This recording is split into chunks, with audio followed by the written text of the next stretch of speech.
Hey everyone, welcome to the first official episode of Permission Not Required. I am Joe Mazzolotti and I'm here with Colleen Schnettler. Hey Colleen, how you doing this Hey, morning? hey, Joe. Good morning. I am doing pretty good. All right. Yourself? Doing good. Just got back from a long weekend with some college friends in Salt Lake City. Of Oh, course, we go on the best snowboarding, skiing weekend of the year and Sundance, and don't go to either of them because we didn't realize that. So, off to a great start. But it gave me a lot of time to think about where I'm taking my business this month. And I'm excited to talk about a new offering that I've been thinking about and a okay. little bit of kind of like the mindset shift that I've had over the past couple of weeks. So Oh, excited to talk about that today. yeah. That sounds great. Let's do it. Yeah. Okay. So I do consulting for Rails businesses that are looking to get in the App Store. They want to build an iPhone or an Android app. And traditionally, this has been, hey, we want an app, Joe, you build it for us. And I would deliver them, at the end of the day, code. And I just don't see a future for that as much as it was in the past. In the past, I could say, I will give you just a GitHub repo. Here's your iOS code. Here's your Android code, and you go do with what you will. And with AI, that is no longer the hard part. I think that it's not unreasonable for someone to spin up their own iPhone and Android app with zero experience and get something that is working relatively quickly. And it's a hard realization to come to. It's a hard realization to realize that what I thought was my strongest skill has been commoditized over the past couple of weeks. What I'm thinking about is how do I do everything but the code or Hmm. everything underlined, including the code. And my first foray into that is essentially a managed service for your iPhone app or your Android app where, well, you know what? That's too much in the details. Let's hold off on that for a second. How does that resonate with you? Are you seeing that? Are you I past that? Have you been AI pilled and are just building AI stuff? Like, where are you on that spectrum right now? I mean, I feel your pain, Joe, because I Yeah. have watched you become the best of the best in Hotwire Native, and now it's Yeah. like you just told me you feel like it's been commoditized, which is Yeah. that's tough, man. That's tough. Yeah, no, it's so I don't know if funny is the right word, but I'm basically starting from zero with Uh-huh. whatever I'm going to do next. And as I think about the direction of consulting in the past, I could always pick up dev consulting at I think I charged $150 an hour, which is a great Yeah. rate for, Hmm. many hours a week, and it was never really a challenge. And I Uh-huh. haven't this all is all very new to me, so I haven't started asking people yet, but I Uh-huh. feel like that's not going to be an easy sell like it used to be because the coding part is so easy now. So I agree with you that I think that's not the hard part anymore. So then what Hmm. do you do? Right. And that's what I'm trying to figure out. And in Salt Lake City, I had some, I don't know, come to Jesus moments. Ooh, I love How those. fitting, how fitting in Salt Lake City, In right? Salt Lake City. So, what I am experimenting with this month is a strategy sprint, a mobile app strategy sprint. And Okay. I'm scoping this out to Rails businesses that think they want a mobile app in some way, but don't know what to build it with, how to launch it, what features they should add, or perhaps most importantly, why in the world are they even building a mobile app? Why do they want one? Mhm. And the idea is that I would work very closely with this business or this CTO or lead developer, chief product officer, and figure out the strategy with them. Dig into their code base, talk to their customers, talk to their product engineers, and figure out what is hard, and come up with a strategy that says, based on all of this, you A, should or should not build a mobile app. B, should go to this platform first because of these reasons. And C, what technology to build that app in. So as you mentioned, I've traditionally been a Hotwire native developer, which is a hybrid framework for businesses built on Rails. It renders web content in your iPhone app. But branching out of that and meaning, what if I did recommend a React Native app? Or what if I did recommend any sort of mobile app? Because it's not what I do best, but it's what is best for the business. And the idea is at the end of these 2 weeks, you would have like a 20-page document that told you every single step you needed to take to go from your Rails website to being in the App Store. But I'm not building it for you. I'm just giving you the strategy on what it would take to get there and how much I estimate it would cost to hire someone to do that. And what I think is perhaps the most important thing, what it would cost to maintain this moving forward if you don't hire a full team of mobile engineers. Okay. So that's what I'm trying. Okay, so like tell me that's more. what I'm Are gonna you try. like emailing Yeah. everyone? Like are you Yeah, on the so I have two leads that I've been talking with for honestly like about a year. Back and forth. They've been hemming and hawing on, should I build a mobile app? Oh, now's not the right time. Hotwire native isn't the right choice. Maybe I'll try something else. And I pitched both of them on it over the weekend. Oh, nice. Yeah, I tried it. I pitched them both. I Good for sent you. out. Yeah, I just like one for it. Yes. I've been saying this on my newsletter and on socials. Like, this is the year of me just throwing stuff at the wall and seeing what sticks. Me too, me too. Yeah, right? It's like, why not? Like, what do I have to lose besides my reputation and my business, right? Like, besides that, like, what else is there? So I sent both of them an email, catered to them and what they're looking for. And I was like, hey, I have this new offering. It's this mobile app strategy sprint. It'll cost you this much. Here are the deliverables. What do you think? Like, how does that sound? Yes. And I sent that to them both yesterday. Okay. So I haven't heard back yet, which is fine. Sure, Like it which hasn't is even fine. been 24 hours. But Yeah. I'm not expecting to sell either of them. I don't think Okay. that this offering is polished. I don't think I've thought out like every minute detail. But I think what I'm going to get from both of them is really good feedback on why this wouldn't work for them. Yeah. And I think that that is what is most valuable to me right now. It's like, this offering feels really good to me. I feel like Yeah. it is my sweet spot. I've been doing mobile apps for 10 plus years. I know what works. I know what doesn't work. I know how to get in the app stores, how to deal with Apple when you get rejected. And I want to share that. And I feel like this is a really good offering for me. But if I can't sell it and make it obvious that that is the case to these businesses, I need to iterate on that. Yeah. So these first two kind of pitches are me saying, here's what I do best. How can I mold that to what you need? And then hopefully pitch 3, 4, 5 is like, here's what you need. Here's how I am the best fit. And I think that framing shift is where I'm going to start to really land these offerings is my hope. I love this. This is, oh my gosh, it's so funny. I don't know if funny is the right word, because I also did something yesterday where I was like, I just have to try, right? Like I just have to ask. And yeah.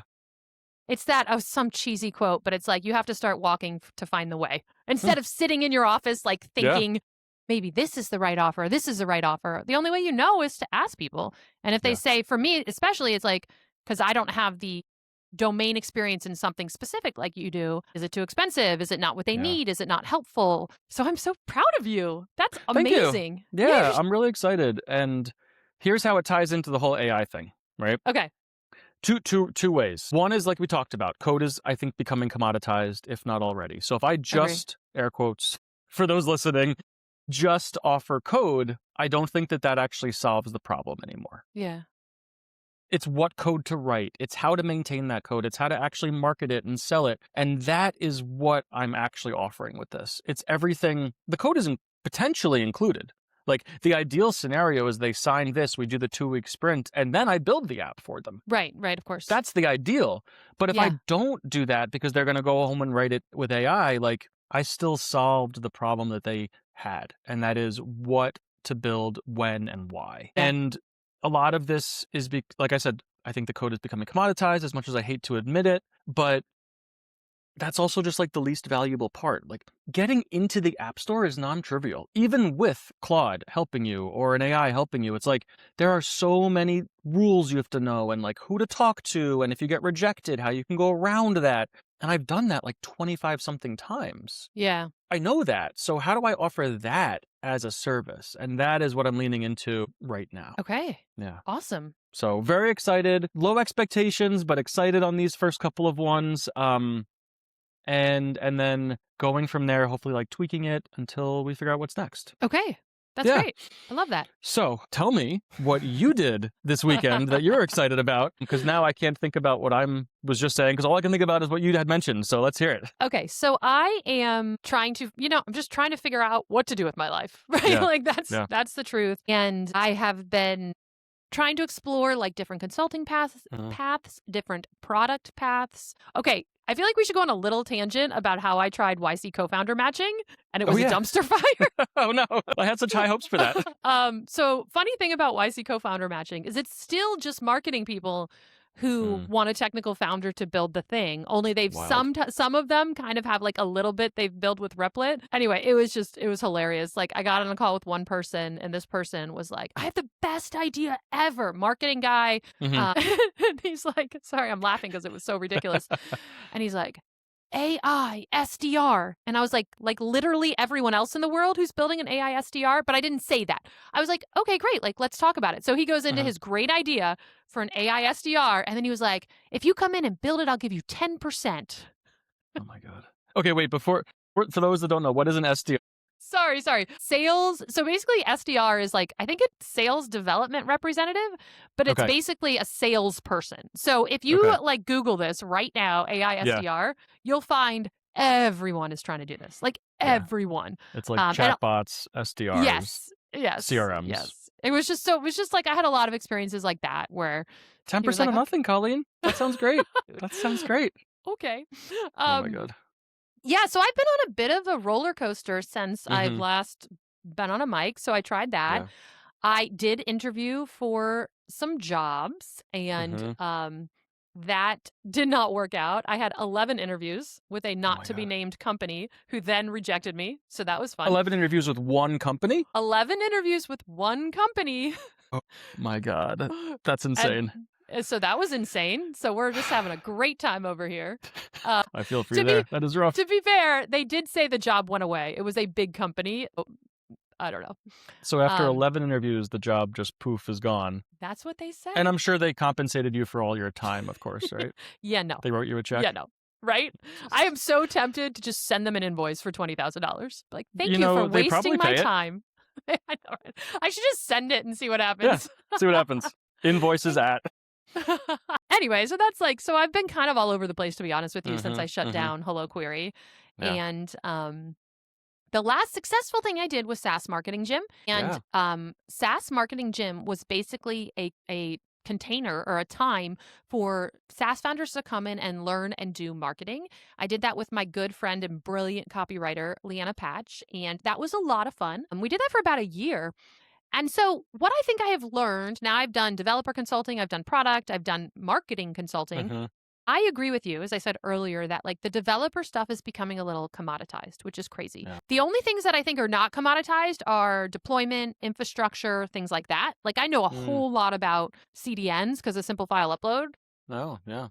So I think infrastructure is a place you could be, but I really liked the kind of like go-to-market marketing strategy stuff that we did in SaaS Marketing Gym. And so my first thing I want to try is I want to see if I can do that. Like if I can basically be a go-to-market technical, go-to-market consultant. I don't know. Yeah. The thing about go-to-market that I've learned is it's very nebulous. Like if you hire me to build you an app at the end of the month, either you have an app or you do not, right? Like it's very black and white.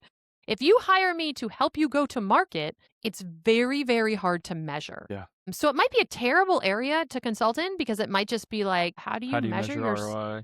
How do you measure ROI, right? Like, how do you know that you are successful? So I don't know, but I love small businesses, love tech, and I think this is the first thing I'm going to try and see if I can get something going here. Ooh, I have another idea, which is totally unrelated-ish, which is like, I think a really, I have such this weird skill set, right?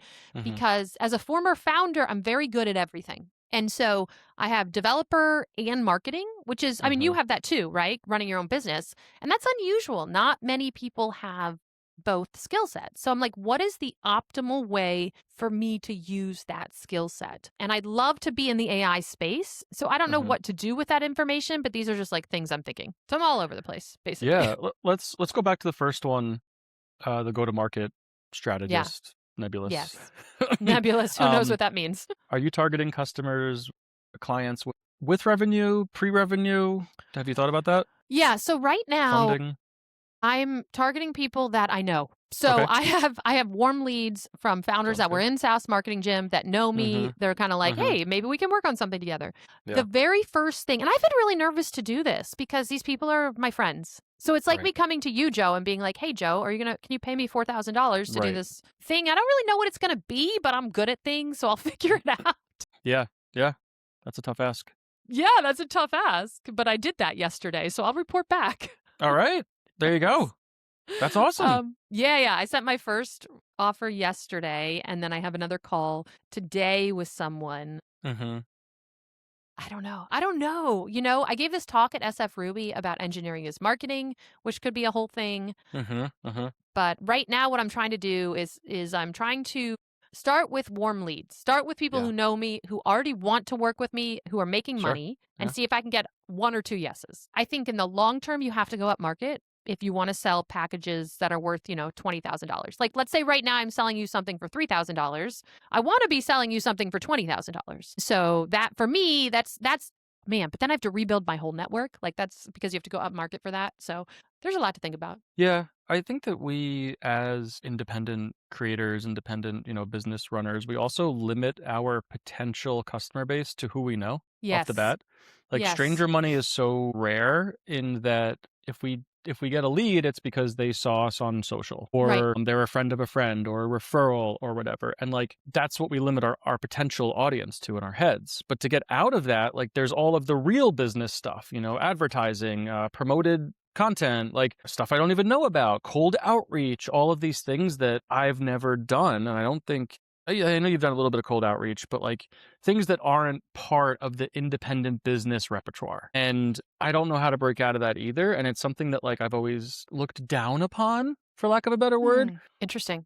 But is that limiting our businesses? Probably. But is it also like, I don't want a long sales cycle. I don't want to have to Yeah. deal with someone for 6 months of calls just to sign, a 5-figure deal or whatever. Like, and I'd rather have the inbound leads that come in hot and they're like, hey, we want to work with you. What can you offer? Like that's what I want to close. But are we pushing that aside to get the easy wins instead of like working really hard to get the fruitful wins? Yes. I want to talk about this because I have a whole plan. Yeah. Okay. Let's hear it. Yeah. I think you are correct because I've been thinking about this. And I do think there's part of what we're doing now, which is just Hmm. getting the easy wins, which are Yeah. good, but There are wins. they're wins, right? Like, and we'll take them. But I've been thinking so much about the next business I want. So I've done all these disparate things and they don't compound. Hmm. Like nothing, like I Yeah. did a file uploader. That's great. It makes little money. I did the database thing. Like that was a great learning experience, but Yeah. nothing is really compounding. And so I've been thinking a lot about how do you build a tech enabled services business Hmm. that compounds. And so I am going to do what you just said. Like Okay. I have this whole strategy of targeting local businesses here Hmm. in San Diego and just Hmm. cold LinkedIning. LinkedIn, I think, works better than cold email. I'm a big LinkedIn fan. Yeah. Like starting. So basically, I'm hoping to get these early contracts to make money and prove out whatever I'm going to do. And then Sure. I'm going to do that. Like, I think, like, no, there's no thinking. I'm going to do it. So I've like picked a sector and I'm just going to start cold emailing and being like, hey, I do AI enablement for Hmm. traditional businesses. Can I come in and audit your process and help you implement AI and see what happens? So I'm going to start that in a couple weeks once I figure out like the first steps. But yes, I want to do that. Like I'm going to try all of that to see what happens and I will And report back. these are like brick and mortar mom and pop style businesses, or they're tech businesses that happen to be local to you? So they are not necessarily mom and pop businesses, but we have something like there's something called like the Book of Business you can get from like the Better Business Association or something That like sounds that. like an ideal book. Yeah, anyway, I got it. The point Okay, is cool. there's a book and it's called the Okay. Book of Business. It's called Free Leads. It's called Free Leads. And you can get it like from Okay. just go to your whatever it's Bureau of Better Businesses. So I Yeah. got it for San Diego and I Okay. got it in PDF form and Nice. it breaks down the businesses by industry. So Okay, my wow. plan is to pick an industry. Probably I was Mhm. thinking lawyers, but now I'm kind of iffy about lawyers because I was talking to a lawyer friend. But basically I'm going to pick an industry and just start sending personalized. We're not doing any Mm-hmm. kind of like cold outbound at scale here. We're doing Yeah. an hour a day of Mm-hmm. personalized outbound to a specific industry to see if I can find an industry that's like, yes, I want to use AI and I don't know how. And then me, Interesting. Colleen, can go in there and do that for them. And you're going to be writing, just so we get the sense of scale here, like 5 emails in that hour. Yeah, that's it. Small So scale. you're Yeah. doing research on them. I'm assuming AI Correct. assisted research. You're going to be writing them a personalized letter about how you found that these businesses are struggling in this, and I can help you with these XYZs. And Yes. hopefully, if you do that for an hour a day for 2 weeks, you'll get 5 replies and maybe 1 contract. Like that's what you're looking at. Yeah. And I think like the other thing I want to tell people about is, I'm 20 years into a career here, but like I'm Mm-hmm. back in hustle mode here. So like I am going to work for very cheap if I have to. Not, relatively cheap. Not zero. Not zero, but not, I'm not going to lead with $20,000 contracts because I literally don't. So the next question would be, well, what are you going to do for these businesses? And my answer is I have no idea. Yeah. I hope by auditing their processes, it will become obvious what they need. But Mhm. This is very much like exploratory hustle mode. I'm thinking like not what can I make in a month, but what kind of business can I build in this year? Yeah, I like that a lot. Have you thought about like doing an internship at an ice cream shop? But Mhm. have you thought about getting into a business as like a, hey, I'm just here to research, like not a temp job. I guess I'm trying to say like, have you thought about boots on the ground, getting into a business and like seeing it firsthand and identifying what those problems are to then expand to the larger industry? Yes, I have Cool. thought about that. And I would be like, I'm still kind of looking into that. I almost applied to so I just made that joke about AI SDR, but I'm probably going to make one because I think lead generation is still the hardest thing. Maybe Like, all of your research here with your huge PDF will help you generate a help me product make an there. AI SDR, right? So it's funny you say that because I was looking at like these sales jobs and they pay like $30,000 a year. I'm like, Right. maybe I should just get one of those so I can really see the problems these people have. Yeah, I've thought about that. Like I thought about asking like the attorney if they needed like an intern basically. Mm-hmm.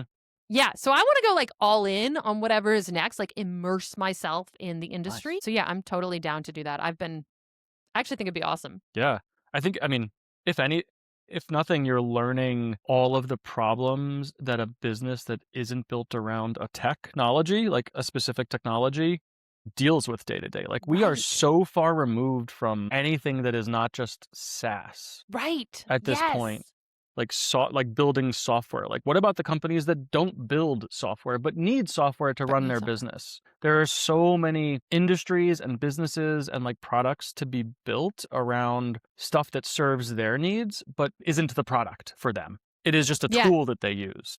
Yes. And if you're getting in there and you're like building something custom, or you build 3 things that are custom and then realize that you actually have a SaaS idea there and then you can sell it to everyone. I love that versus trying to pretend that we understand a problem before we've ever experienced it and like build for that. Yes, I totally agree. So when I think about product ideas, I think about like who's in my network, what business product, like what business problems do I see? And yeah, everyone I work for is like tech.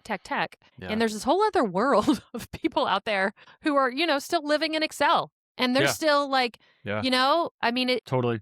Their problems are so different. We're so worried about being behind. And these people are like, just using ChatGPT occasionally. For sure. Yeah, it's wild. I think that there's definitely some disruption, for lack of a better word, to be had there. It's like, how do you find those people that are open to either having someone inside their business or paying you a little bit to explore what that means? And is cold outreach going to find you that? Probably, but with a lot of work. Hopefully with a lot of work, for sure. And I don't think I can name a single person in like my network of not software, right? Like every single person in my network builds software or works for a company that builds software. And sure, I have like friends out of the industry, like people in finance or in like freight and stuff like that. But at the end of the day, like what they're actually doing is still software. They're not running a paintball store or like, the hardware store around the corner or a lawyer or stuff like that. And I'm very curious to see where that goes. When do you first day of cold emails? Okay, let's end this podcast since this is mostly accountability with what we're going to do. Okay, so I sent one proposal. Uh-huh. We'll see what he says. I'm going to send another one today. So that'll be 2. If they both say Okay. yes, that would be unlikely, but that would be great for me. Yeah. And if they say no, hopefully feedback, right? Like, Yeah, why? like why? Why is it too expensive? Like what Mhm. what about it? And then okay, so I'm probably not Cold going to email. start cold emailing this week because I'm trying to get those contracts going and started. And so YC is doing an event here in San Diego. Oh, And nice. I'm going to it on Sunday. And so I want to have something. They're not like doing demos exactly, but I want to have something to talk about. So I'm trying to Yeah. build a product before Sunday. So Yes. just throwing that Let's out go. there. It's just also that. So also Do you that. know what you're building, or you're like, no Yeah, idea I you're do. gonna? It's Okay, cool. it's a Google Ads. Basically, it monitors your Google Ads because when they go off the rails, it's so bad. And I know enough people who are struggling with Google Ads that, yeah, that's what I'm going to try and build that Nice. before Sunday. Cool. So that's this week. So build a Okay. whole new app, no big deal, Yep. Easy. and send 2 proposals. Okay. Nice. Okay, how about you? I sent my 2 proposals Yes. yesterday, which is really Awesome. exciting. This week, I already wrote my weekly newsletter and published it today, Excellent. actually. So that is all I have to do for writing for the week. I am in the middle of migrating my website from Jekyll and Substack to a Ruby on Rails app with Oh. AI. So I'm going to continue working on that and hopefully get something launchable by the end of the week, which is a Okay. whole nother thing that we can talk about. Yeah, next let's week. add that to next week. Because also, okay, so I audited all my finances. I'm paying Mhm. MailChimp $50 a month. That's wild. That's ridiculous, right? That's a People lot of don't money. read my emails. Why am I paying them $50 a month? So Also, didn't you build I a follow mail thing? everything you do, and you send like 1 email a month. So I don't even send emails, right? Like what? yeah, So at best. best. Every time you hit send, it's $50. I know. Like it's ridiculous. Yeah. If we go into So, like the technical side let's- next week, lots of exciting stuff like moving a static site and like a newsletter subscription service into all Rails and Rails. like all built with AI. Yeah. Cool stuff if we want to go off the deep end there, but also a lot of product and business decisions around why I want it back in-house and Yeah. what I'm hoping that does for my business and like outreach and stuff like that. Okay. Yeah, I'm also paying Ghost like $30 a month. I'm like, this is ridiculous. Like what? Like where's anyway? So we should talk about. Why would you do that when you could instead spend 30 build hours my a week own. building your own thing and build my own for thing. free? Okay. All right. So I guess that wraps this week's episode and the very first episode of Permission Not Required. Thank you so much for joining us. Bye. See you next week, everyone. Bye.